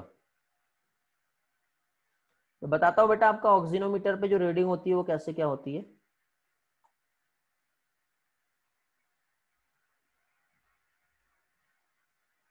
यार 50 स्टूडेंट में सिर्फ 25 स्टूडेंट ही ज्वाइन किए हैं। देखिए बेटा ये यूट्यूब है, एक्सचेंज आइनोज जब आप सर्च करोगे तो सर्च करने के बाद, हाँ वेरी गुड बेटा, हाँ मन आता है आप लोगों का। जैसे आपने एक्सचेंज आइनोज सर्च किया ना तो फर्स्ट नंबर पे आपको नीट बायोलॉजी ऑनलाइन क्लास मिलता है, और ये नीट बायोलॉजी ऑनलाइन क्लास का आपको ये आइकॉन मिल रहा है। इस पे क्लिक करोगे तो क्लिक करते ही आपको जितने भी लेक्चर्स है, अब देखो यदि मैं ये सेम रिकॉर्डेड लेक्चर आपको दूसरे सोर्स से यदि देता और 1 साल के बाद आपको ये सारी चीजें स्टडी करनी रहती तो वो लिंक आपके एक्सपायर हो जाती, ठीक है, या फिर लिंक आपको मिलता नहीं, बहुत सारी आपको प्रॉब्लम होती, समझे। तो उसका बेस्ट सॉल्यूशन यही है कि जो आपका खुद का रिकॉर्डेड लेक्चर है वो रिकॉर्डेड लेक्चर्स जो है आपको यहाँ पे इसकी प्लेलिस्ट भी है बेटा, ये प्लेलिस्ट में आपको जाना है, ठीक है। वैसे तो यहीं पे आपको नीचे सारा डेटा मिल जाता है ये सारे अपलोड्स में, ठीक है। तो यहाँ पे देखो ये प्लेलिस्ट में आप लोगों के लिए जो है NEET important question 12th biology, 11th biology, human physiology आप देख रहे हो तो ह्यूमन फिजियोलॉजी, ठीक है, या फिर जो भी है आपको आपके इससे रिलेटेड जो है प्लेलिस्ट आपको यहाँ पे मिलेगा, ठीक है। ह्यूमन रेस्पिरेटरी सिस्टम ये बैच 5 का अलग से बनाया हुआ है, ठीक है। तो ये सारा प्लेलिस्ट आप लोगों को सारा आपको यहाँ पे मिल जाएगा, समझ गए। होम पेज पे भी जाते हो तो होम पेज पे भी आपको रिसेंट जो अपडेट है आपको ये मिलेगा। वैसे आप इतने तो टैलेंटेड हो कि आपको ये सारी चीजें समझती होंगी, ठीक है। ये अभी जैसे लास्ट लेक्चर हमारा ह्यूमन रेस्पिरेटरी सिस्टम का जो हुआ है ये है, ठीक है। अब मेरे को देखो ये लेक्चर्स नहीं बताना है, आप मोबाइल फोन से भी यूज करते हो तो इसमें आपको लास्ट में बेटा ये जो डिस्क्रिप्शन आता है, शो मोर पे हम गए तो ये डिस्क्रिप्शन आएगा, इस डिस्क्रिप्शन पे आप लोगों को लिंक दिखाई दे रही है बेटा, तो एक ये वाला लिंक और एक ये लिंक, ये सिर्फ 2 लिंक पे ही जाना है, बाकी कोई भी किसी भी लिंक पे नहीं जाना आप लोगों को। ओके, इसके पहले का वीडियो प्ले हो गया, ठीक है, इसको पॉज करने दो। हाँ, तो मैं यहाँ पे क्या बता रहा हूँ बेटा आप लोगों को, ये सिर्फ और सिर्फ 2 लिंक याद रखना है। कौन सा लिंक याद रखना है?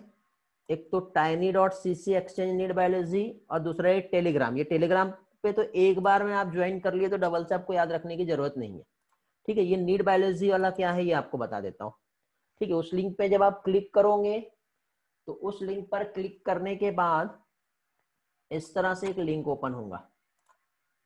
ओके, तो इस लिंक में भी बेटा आपको देखो यहाँ पे ये जो डैशबोर्ड दिखाई दे रहा है ऊपर वाला, ठीक है, इसमें ये तो 12th वाला ओपन हुआ है, ये 11th है, ये नीट 2020 है और नीट 2022 है, बैच 4 है, ठीक है। तो आप लोगों को कहाँ पे जाना है बेटा? ये 11th वाले पे चले जाओ, ठीक है। आपसे सारे डेटा यहाँ मिलेंगे। तो 11th में सेल बायोलॉजी जो चैप्टर अभी तो आपका हुआ नहीं है, इसको छोड़ दो, ठीक है। इसको छोड़ने के बाद सीधे नीचे आते हैं तो आपका बैच कौन सा है? जैसे 3 और 4 है आपका बैच, तो बैच 3 और बैच 4 ये लिखा दिख रहा है। ओके, तो ये जो बैच 3 प्लस बैच 4 है, ब्रीथिंग एंड गैसेस एक्सचेंज हमारा चल रहा है। लेक्चर 1 से लेके 9 तक के जो लेक्चर्स है उसका पीडीएफ और उसके वीडियो आफ्टर 1 ईयर्स। यदि आपको टेलीग्राम भी कंफ्यूज करता है तो पहली चीज तो यूट्यूब के चैनल को सब्सक्राइब कर लो, यूट्यूब पे सारा डेटा मिलेगा। वहां से भी कंफ्यूजन होता है आपको ढूंढने में, तो आपको इस तरह से ये लिंक वाइज आपके चैप्टर जो रहेंगे, चैप्टर का नाम और उसके पीडीएफ और उसके वीडियो आपको एक सिंगल क्लिक पे अवेलेबल रहेंगे, समझे? सिंगल क्लिक पे। यही चीज यदि हम नीट 2022 पे जाते हैं तो नीट 2022 पे भी बेटा ये देखो आपका डाइजेशन एब्जॉर्प्शन जो हुआ था, उसके पहले बेसिक कंसेप्ट लेक्चर जो हुए थे, ठीक है। ये बैच 3 का है, ठीक है। ये बैच 4 का स्पेशल कॉलम बना है, तो ये बैच 4 में जो डाइजेशन एब्जॉर्प्शन हुआ था वो, और 11th से अभी आपका जो बैच मर्ज हुआ है तो यहाँ पे बैच 3 प्लस 4 जो मर्ज बैच है उसका ये सारा डेटा आपको एक क्लिक पे मिलता है। समझ में आ गया बेटा? तो आपको एक यूट्यूब चैनल, दूसरा आप लोगों को टेलीग्राम चैनल, और तीसरा जो है ये जो tiny.cc, या फिर मैं जो भी पीडीएफ आपको शेयर करता हूं ना तो वहां पे टॉक फॉर फन करके, exchange I know talk for fun, ऐसा एक वेबसाइट मिलता होगा किसी भी पीडीएफ में, जो भी मैंने पीडीएफ शेयर किया हूं, ठीक है। चलो एक पीडीएफ ओपन करके देखते हैं, इसमें मिला है क्या? नहीं, आई डोंट नो, ठीक है। कुछ पीडीएफ जो होते हैं ना, जो टेस्ट पीडीएफ लेता हूं मैं, उसमें मिलता होगा, तो वो भी बेटा सेम लिंक यहीं से कनेक्टेड है, यहीं पे आके ओपन होंगे, ठीक। ये डेटा है, ये आपको हेल्प करेगा आगे आने वाले टाइम में। यदि आपको कुछ रिवाइज करना है, फिर से देखना है, तो without your time wasting, without your energy wasting, सही जगह पे सही प्लेटफॉर्म पे सारी चीजें आप लोगों को अवेलेबल हो जाएगी। समझ में आ गया बेटा? हेलो।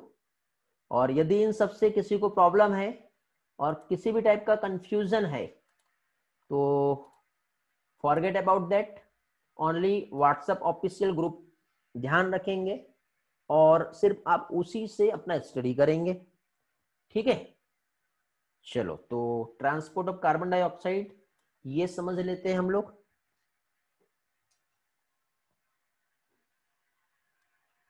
अभी किसी को कुछ पूछना है तो पूछ सकते हो, otherwise transport of carbon dioxide जो है वो मैं समझाऊंगा अभी आप लोगों को। टेलीग्राम या यूट्यूब से रिलेटेड किसी का कोई क्वेरी है बेटा?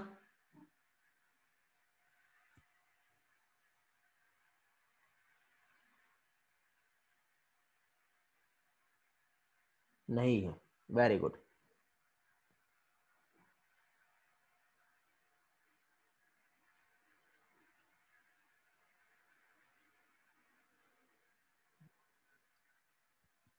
ग्रेट।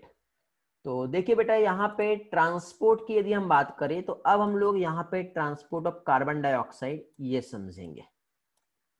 तो ट्रांसपोर्ट ऑफ कार्बन डाइऑक्साइड जो है, तो कार्बन डाइऑक्साइड जो है as compare to oxygen, carbon dioxide बहुत ही इजीली ट्रांसपोर्ट होती है। क्या होता है बेटा? बहुत इजीली ट्रांसपोर्ट होता है। जानते हो उसका रीजन क्या है? इसका रीजन ये है इसके ट्रांसपोर्ट होने का, बिकॉज इसकी सॉल्युबिलिटी बहुत हाई है। कितना सॉल्युबल होता है बताओ? 20 से लेके 25 टाइम्स जो है इसकी सॉल्युबिलिटी होती है। पढ़े हम लोगों ने? Very good. 20 to 25 टाइम्स जो है सॉल्युबल होता है। तो इसकी सॉल्युबिलिटी यदि हम देखें तो ये किस तरह से सॉल्युबल होगा? तो सॉल्युबल जो होगा बेटा, पहली चीज तो यदि हम यहाँ पे एक डायग्राम बनाते हैं एज इट इज सिमिलर, थोड़ी देर पहले जो हम लोगों ने स्टडी किए थे, ठीक है? क्या चीज? सपोज यहाँ पे ये एक सेल हो गया, ठीक है? और यदि हम इस सेल की बात करें तो इस सेल में जो भी कार्बन डाइऑक्साइड निकला वो डायरेक्टली कहां पहुंच रहा है? रेड ब्लड सेल्स में पहुंच रहा है, ठीक है? अब रेड ब्लड सेल्स में जो क्या कहेंगे बेटा, कार्बन डाइऑक्साइड जो आ रहा है वो तीन तरीके से बाहर जाएगा। एक तो प्लाज्मा जो है उसमें डिजोल्व हो जाएगा, दूसरा वाटर के साथ रिएक्ट करेगा जिससे बाइकार्बोनेट आयन बनेगा। तो एक तो जो प्लाज्मा है, ठीक है, प्लाज्मा की हेल्प से, या फिर बाइकार्बोनेट आयन मींस पहले तो कार्बोनिक एसिड H2CO3 बनेगा, समझ गए? तो इस तरह से यहाँ पे इसका ट्रांसपोर्ट होता है। तो डायरेक्टली यहाँ पे जो दिया है थ्योरी वही हम देखेंगे। पहले तो डिजोल्व स्टेज, डिजोल्व स्टेज मतलब प्लाज्मा कितना 5 से लेके 7% कार्बन डाइऑक्साइड जो है वो डायरेक्टली प्लाज्मा की हेल्प से ट्रांसपोर्ट होता है। ओके, इसके साथ साथ carbamino haemoglobin, carbamino haemoglobin means carbon dioxide जो है हीमोग्लोबिन के साथ HbCO2 इस तरह से फॉर्म करेगा, समझ गए? तो HbCO2 के फॉर्म में जो है इसका ट्रांसपोर्ट होगा। Okay, then bicarbonate ion, bicarbonate ion में से एक रिएक्शन हमने देखे थे, H2O प्लस CO2, सबसे पहले क्या फॉर्म होगा? H2CO3, फिर ये आगे चल के डिसोसिएट हो जाएगा H प्लस में और HCO3 माइनस में। देखे थे हम लोगों ने इस तरह से। तो इस तरह से इसका क्या होगा? ट्रांसपोर्ट होगा। यहां तक कि क्लियर है बेटा? रिस्पॉन्स करेंगे?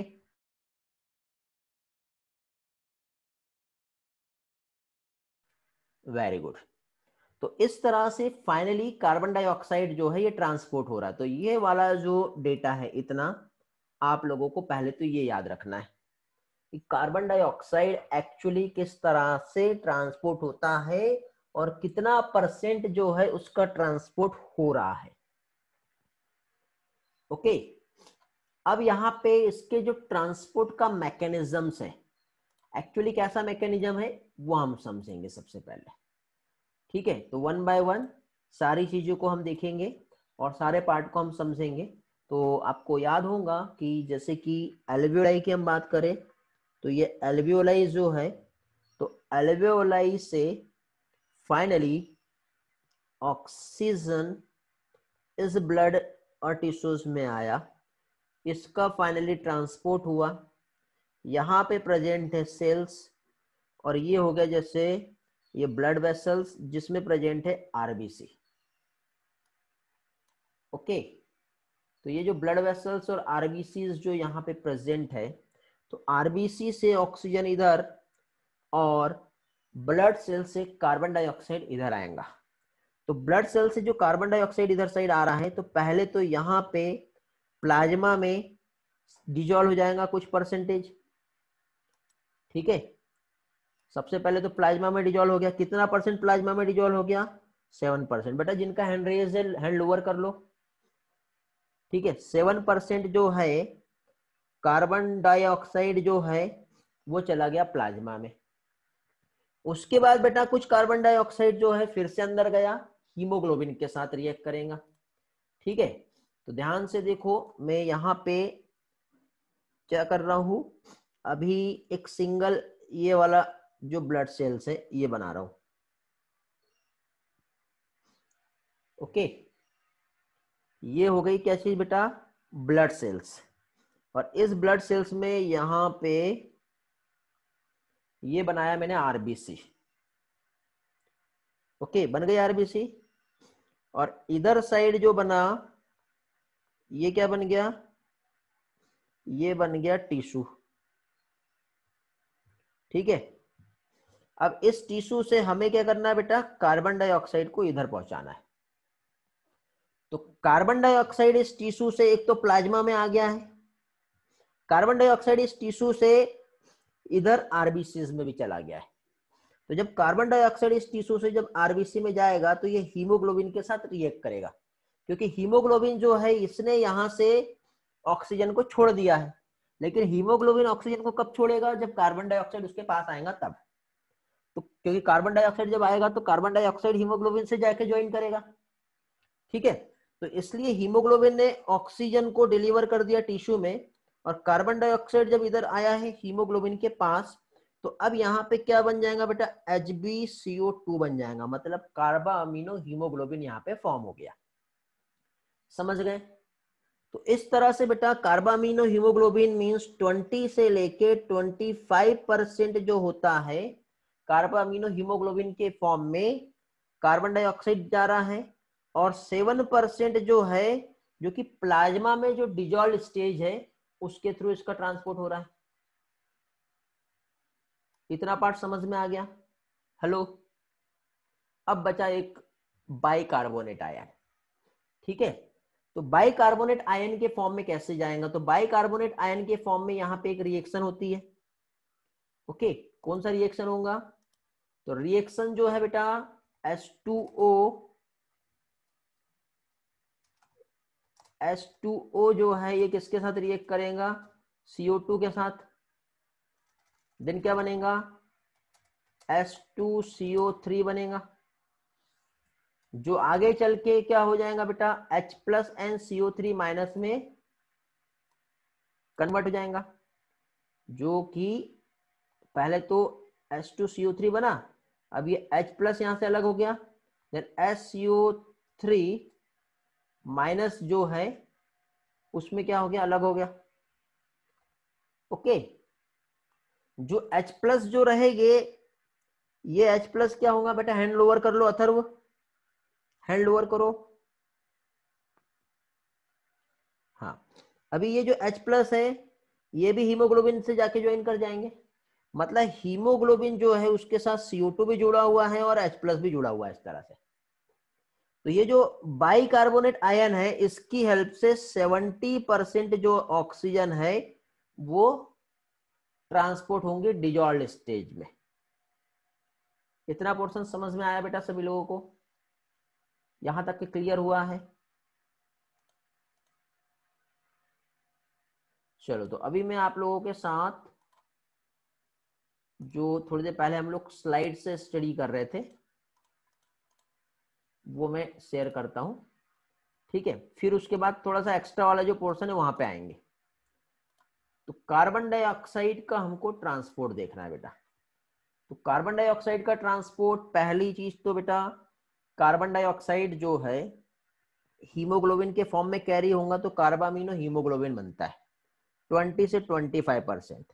बाइंडिंग जो है ये भी रिलेटेड होती है बेटा किस पर, partial pressure of carbon dioxide, क्योंकि यदि ये ब्लड सेल्स है और यहाँ पे आरबीसी प्रेजेंट है और टिश्यू से जब कार्बन डाइऑक्साइड आएगा, जितना ज्यादा कार्बन डाइऑक्साइड आएगा उतना ज्यादा वो क्या करेगा, हीमोग्लोबिन को ऑक्सीजन से तोड़ेगा और खुद जुड़ जाएगा।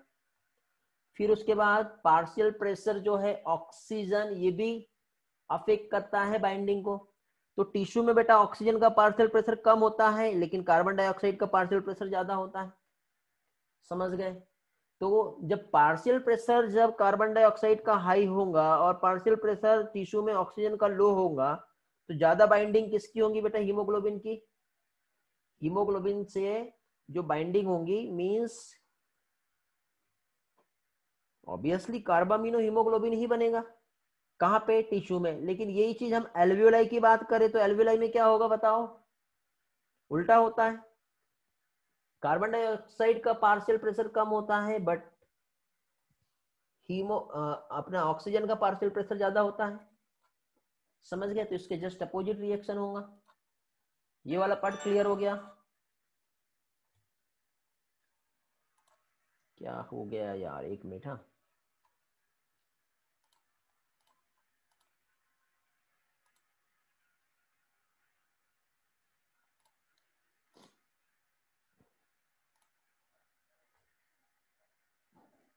ओके, ये समझा बेटा। एल्वेओलाई में और टिश्यू में कार्बन डाइऑक्साइड और ऑक्सीजन का पार्शियल प्रेशर जो है वो कार्बन डाइऑक्साइड और ऑक्सीजन की एफिनिटी विथ हीमोग्लोबिन को डिफाइन करेगा। फिर यहाँ पे कार्बन डाइऑक्साइड जब हीमोग्लोबिन से बाइंड करता है तो यहाँ पे फॉर्म होता है क्या चीज, कार्बामिनो हीमोग्लोबिन। तो कार्बन डाइऑक्साइड जो है हीमोग्लोबिन से बाइंड करता है टिश्यू में और ये डिलीवर होगा कहां पर, एल्वेओलाई में। थ्योरी समझ लो, थ्योरी के बाद मैं डायग्रामेटिकली समझाऊंगा, बट नेक्स्ट लेक्चर में डायग्रामेटिकली भी बताऊंगा और एक्स्ट्रा वाला जो पोर्शन है वो भी समझाऊंगा, ठीक है। फिर आरबीसी में जो है क्या होगा बेटा, एक एंजाइम प्रेजेंट होता है। एंजाइम का नाम है कार्बोनिक एनहाइड्रेज एंजाइम। ये एंजाइम बहुत इंपॉर्टेंट है बेटा, याद रखना है, क्योंकि जब कार्बन डाइऑक्साइड जो है प्लाज्मा में गया तो प्लाज्मा में भी बेटा कार्बन डाइऑक्साइड H2O के साथ रिएक्ट करके बाइकार्बोनेट बनाता है, और यही बेटा आरबीसी में जाएगा तो वहां पर भी सेम रिएक्शन होती है, ठीक है। बट आरबीसी में एक एंजाइम प्रेजेंट है कार्बोनिक एनहाइड्रेज एंजाइम। तो ये एंजाइम की प्रेजेंस की वजह से मैक्सिमम अमाउंट में जो बाइकार्बोनेट आयन जो फॉर्म होगा वो कहां पर होगा, ये फॉर्म होता है आरबीसी में। तो कार्बोनिक एनहाइड्रेज एंजाइम जो है इसकी वजह से, ठीक है। But quantity of same present plasma, लेकिन वहां पे भी होता है लेकिन बहुत कम होता है। तो ये बहुत इंपॉर्टेंट एक क्वेश्चन आपको एग्जाम में आ सकता है कि मैक्सिमम बाइकार्बोनेट आयन आरबीसी में ही क्यों बन रहा है या फिर कहां बनता है, ऐसा क्वेश्चन पूछ सकते हैं। तो एंजाइम जो है बेटा दोनों भी डायरेक्शन पे इस रिएक्शन को फैसिलिटेट करता है। तो ये आपको रिएक्शन दिखाई दे रही है, इसमें CO2 H2O से जुड़ा कार्बोनिक एनहाइड्रेज एंजाइम है, H2CO2 3 बना का, फिर आगे चल के बाइकार्बोनेट आयन और H+ में डिसोसिएट होगा। जितना ज्यादा H+ बनेगा मीडियम का एसिडिटी क्या होगा, उतना ज्यादा हाई हो जाता है। पढ़े हम लोगों ने ये पहले, ऐसा कोई भी पोर्शन नहीं है जो आपको नहीं समझ में आएगा। क्लियर हुआ। रिएक्शन बेटा दोनों भी डायरेक्शन में चलेगी, ठीक है। टिश्यू में जो रिएक्शन है वो इस डायरेक्शन पे होगा, लेकिन एल्वेओलाई में रिएक्शन अपोजिट डायरेक्शन पे होगा, ताकि कार्बन डाइऑक्साइड बना के उसको बाहर निकाल के फेंक दो, ऐसे ही होगा। स्लाइड 25 रिपीट करना है, ठीक है बेटा। स्लाइड 25, इसमें कौन सा पार्ट नहीं समझा, देख लो बेटा। यहां पे देखो क्या बताया है, कार्बन डाइऑक्साइड हीमोग्लोबिन से जुड़ा, क्या बना, कार्बा अमीनो हीमोग्लोबिन। CO2 जो होता है बेटा हीमोग्लोबिन से जब बाइंड करता है तो कार्बामिनो हीमोग्लोबिन बनता है, लेकिन ये कहां पर, ये टिश्यू में बन रहा है, और ये ऑक्सीजन को अब एल्वेओलाई में लेके आएगा, ठीक है। आरबीसी में एक एंजाइम प्रेजेंट होता है, उस एंजाइम का नाम है कार्बोनिक एनहाइड्रेज एंजाइम। क्या नाम है, कार्बोनिक एनहाइड्रेज एंजाइम। तो आरबीसी में बेटा ये वाला रिएक्शन हो रहा है आरबीसी के अंदर, लेकिन यही सेम एंजाइम जो है बेटा ये प्लाज्मा में भी होता है, ये लिखा हुआ है यहाँ पर। तो सेम रिएक्शन बेटा प्लाज्मा में भी हो रही है, बट प्लाज्मा में बहुत कम होता है, मतलब minute quantity of same plasma में बहुत कम क्वांटिटी में प्रेजेंट होता है, समझे। तो इस तरह से रिएक्शन दोनों भी डायरेक्शन पे होंगी। ये डायरेक्शन जो रहेगा कहां पे, टिश्यू में होगा, और ये डायरेक्शन जो रहेगा लंग्स में होगा। समझा बेटा, यस, आपका डाउट आया था, गुड। फिर टिश्यू में पार्शियल प्रेशर किसका ज्यादा है, मैंने थोड़ी देर पहले आपको एक्सप्लेन किया, पार्शियल प्रेशर कार्बन डाइऑक्साइड ज्यादा होता है। तो क्या होगा बेटा, कार्बन डाइऑक्साइड डिफ्यूज होके ब्लड में आ जाएगा, आरबीसी में हीमोग्लोबिन के साथ रिएक्ट करके H2CO3 जो कि बाइकार्बोनेट आयन और H+ आयन में कन्वर्ट हो जाएगा, मीडियम का पीएच एसिडिक हो जाएगा। लेकिन यही चीज हम लोग एल्वेओलाई की बात करें तो एल्वेओलाई में क्या होता है बेटा, CO2 का कंसंट्रेशन लो होता है, तो रिएक्शन अपोजिट डायरेक्शन पे होगा। अपोजिट डायरेक्शन मतलब CO2 बाहर जाएगा, Hb से ऑक्सीजन बाइंड करता है, समझ में आ गया, ये यहाँ पे दिया हुआ है, ओके। तो इस तरह से कार्बन डाइऑक्साइड, देखो यहाँ पे जो आपको 2 जो है यहाँ पे 2 दिया है बेटा, बहुत छोटे से इसमें लिख रहा हूँ, ठीक है। नीचे साइड कार्बन डाइऑक्साइड है, CO मत समझ लेना, नहीं तो आप बोलोगे कि सर CO है ये, ठीक है, कार्बन मोनोऑक्साइड नहीं है, कार्बन डाइऑक्साइड है। तो कार्बन डाइऑक्साइड क्या कर रहा है बेटा, बाइकार्बोनेट आयन जो है वो क्या चीज, एल्वेलाई में ट्रांसपोर्ट होता है, फिर रिलीज होता है in the form of carbon dioxide. Every 100 ml blood जो होता है डीऑक्सीजनेटेड ब्लड, वो कितना बेटा, ओनली 4 ml कार्बन डाइऑक्साइड को डिलीवर करता है। कितना बेटा, 4 ml। इसका डिटेल पार्ट हम लोग नेक्स्ट लेक्चर में कंटिन्यू करेंगे। इसी पोर्शन को मैं डायग्रामेटिकली नेक्स्ट लेक्चर में एक्सप्लेन भी करूंगा। ठीक है, किसी के कुछ डाउट है तो आप लोग पूछ सकते हो, अदरवाइज क्लास एंड करते हैं हम लोग। हाँ, ये सारी चीजें बेटा प्रहलाद हम लोग देखेंगे। आप लोगों को मॉड्यूल मिल गया बेटा, मॉड्यूल का सॉफ्ट कॉपी मैंने व्हाट्सएप ग्रुप और टेलीग्राम ग्रुप दोनों पर भी पोस्ट करवा दिया था।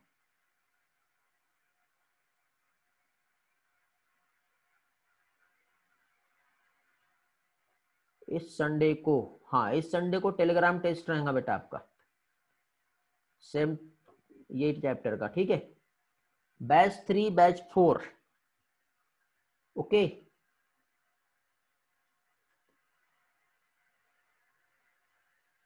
बैच 3 और बैच 4 आप लोग नीट 2022 के ग्रुप में ज्वाइन कर लिए हो ना टेलीग्राम पे। हाँ, यदि ज्वाइन कर लिए होंगे तो उस टेलीग्राम ग्रुप पे टेलीग्राम क्विज रहेगा। जो नहीं ज्वाइन किए बेटा ज्वाइन कर लो। लिंक जो है, एक काम करो, आपके कोई भी फ्रेंड्स ज्वाइन किए होंगे ना, तो किसी भी फ्रेंड्स को आप बोल के ज्वाइन करवा सकते हो। मैं आपको बता दे रहा हूं कैसे ज्वाइन होगा। ओके, कैसे ज्वाइन करना है और कहाँ पे ज्वाइन करना है वो भी मैं बता दे रहा हूँ आपको। Just wait. देखिए बेटा, ये टेलीग्राम है।